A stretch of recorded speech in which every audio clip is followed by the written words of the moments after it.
it make you feel when someone else is winning? Are you happy about their win? And are you able to celebrate that win with them? Or are you feeling jealous of the success and prefer that it was you, not them? How do you feel when someone experiences some form of misfortune? Are you happy that something terrible has happened to them?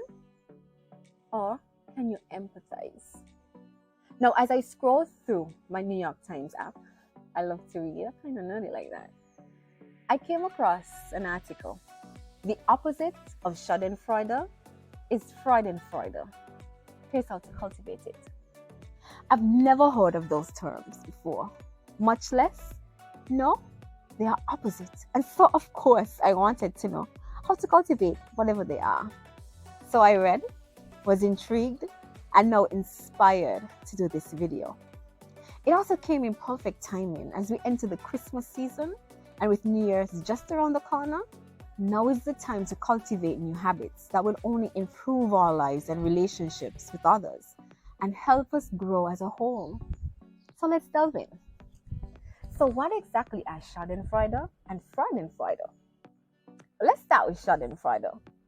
According to the Marissa Webster Dictionary, Schadenfreude is a combination of the German nouns Schaden, meaning damage or harm, and Freude, meaning joy.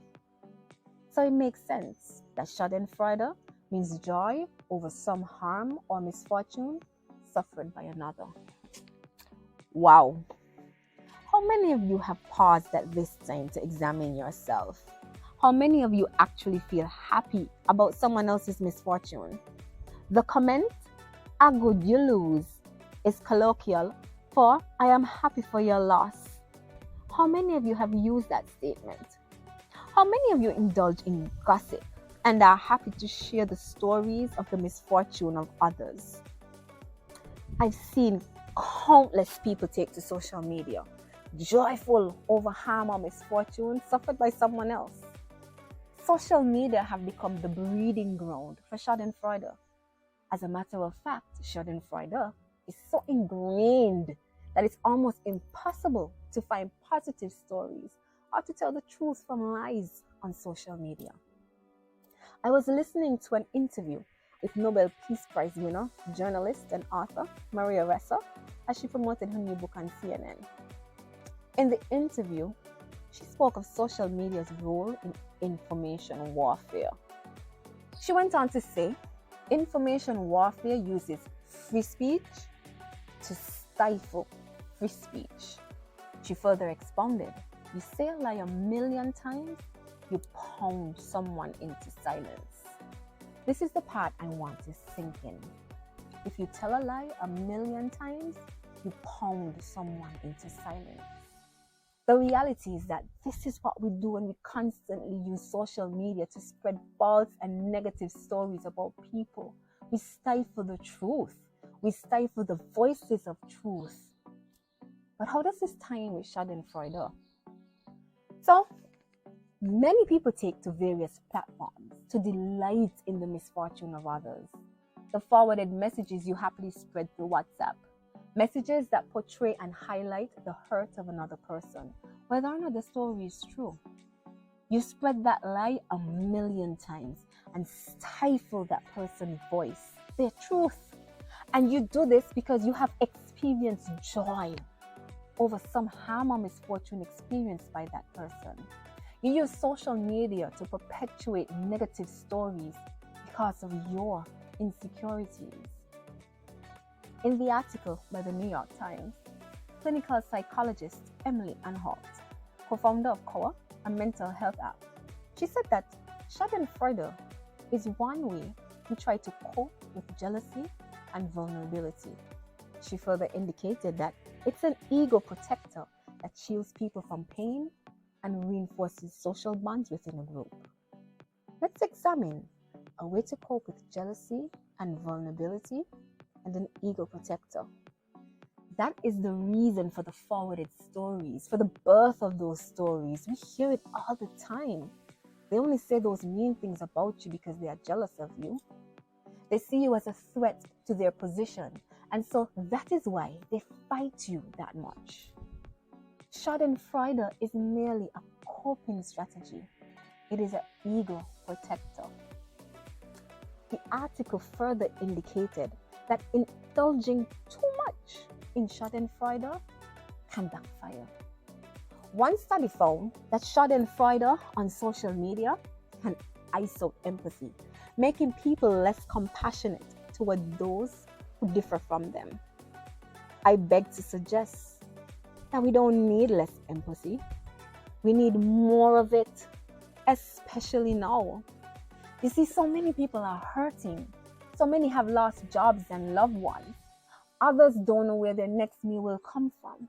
And some feel all hope is lost. People are already hurting, and to them we must be compassionate. We should not be adding to it. If we continue on the path we are on of indulging too much in Schadenfreude, we will end up losing our souls. So now that we know the term Schadenfreude and its potential to ice out empathy, what do we do to combat it? Well, it starts with us being conscious of it. Whenever you find yourselves happy at someone else's loss, hurt, or pain, let that term resonate deep down in your soul and cause you to reflect. Even ask yourself, what does it gain me to be happy at someone else's loss, hurt, or pain? Time for us to check ourselves before we wreck ourselves. But there is hope, and that hope comes in the term opposite of Schadenfreude, and it is what is called Freudenfreude. So what is Freudenfreude? According to the New York Times article, finding pleasure in someone else's good fortune is what scientists call Freudenfreude, a term that describes the bliss we feel when someone else succeeds, even if it doesn't directly involve us. Wait, what? Who does that?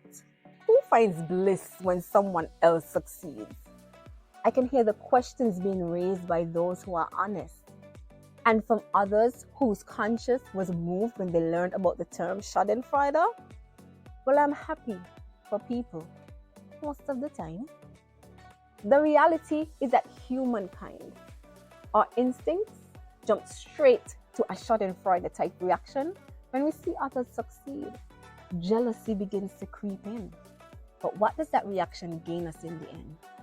Absolutely nothing but disappointment and hurt. You see, the reality is that we all seek to live a successful life.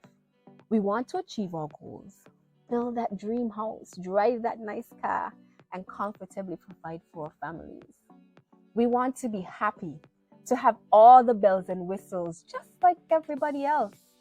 That's how jealousy gets to us. When you have been working so hard to accomplish better for yourself and your family, you will feel a kind of way when you see someone else making it before you. But the reality is that you end up distracting yourself from achieving your goals whenever you stop to mope because of someone else's success. But what if you can turn that around and be happy for that person instead of allowing jealousy to creep in?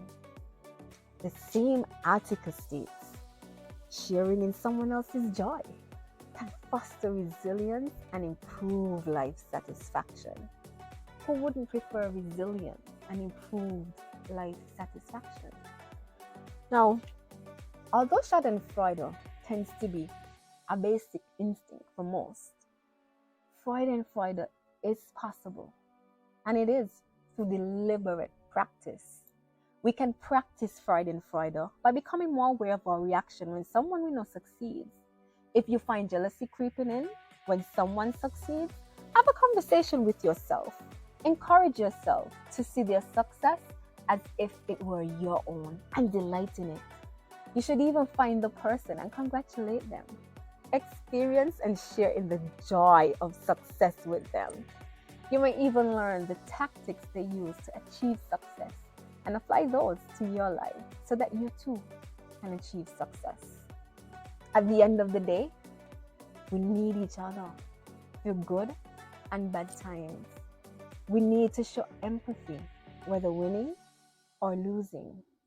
If we continue reveling in the misfortune of others, we risk becoming a heartless society, a selfish society, a society that reeks of greed, every man for himself.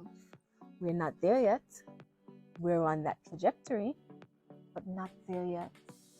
We can turn things around, and it starts by being conscious of Schadenfreude versus Freudenfreude. We are now in the Christmas season. When we give of ourselves to others, let it not just be about providing tangible gifts, but let us also consider the intangible, being empathetic towards others. We must stop spreading negative stories, true or false, about others. We need to be able to share in the success of others and not be jealous. We need to begin to practice Freudenfreude more often. So start to reflect. See how you have contributed to the hurt or pain of others, and think about how that can lead to depression for that individual. Go through your social media. Delete those negative stories you have shared about someone else. Put yourself in their shoes, good or bad, and be empathetic. The reality is that your success may rely on that same person. So think about it.